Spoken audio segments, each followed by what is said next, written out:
One thing that I think of when I think of myself as demisexual is I never have like a celebrity crush. My friends always just think it's interesting when they talk about like how beautiful somebody they see in the movies is, and I'm just like, I'd have to get lunch with them first. I don't know. I don't see them in that way.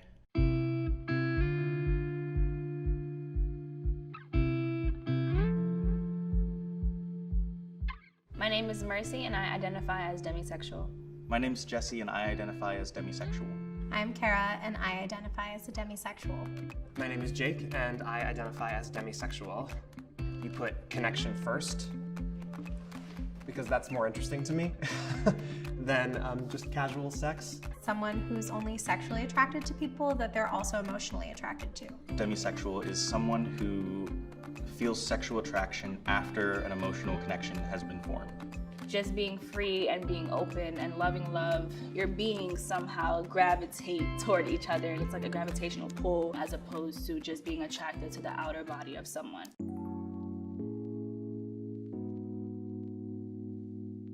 I was in a situation where somebody wanted to make out with me and I kind of barely knew them and I didn't want to and I didn't know why. So then when my friend told me about demisexuality, it just felt like a perfect fit. I found the term demisexual from doing my own research online. I have had experiences where I've had sex kind of like spur of the moment. I always look back on it with like, I wish I was more communicative. That's where the attraction lies for me.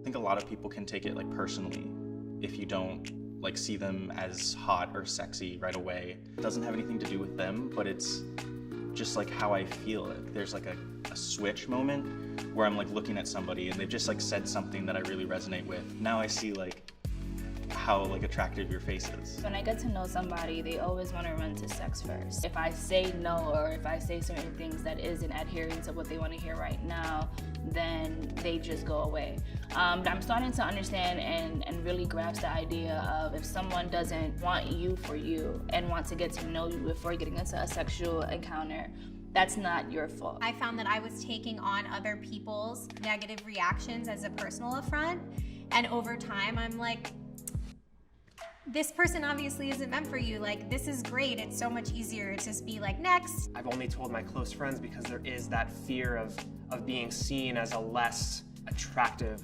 person.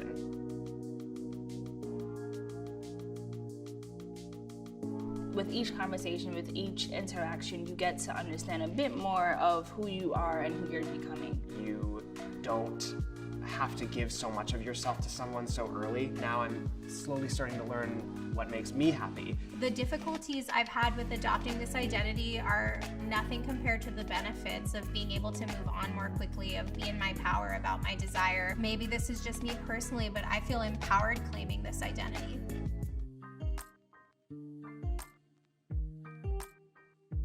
People try to connect with people on a daily basis. Conversations is what keeps this world kind of going around. So like a lot of people are more connected to people than they think, and they just don't know the right terminology in which to call it. Do you prefer sex when you're emotionally connected?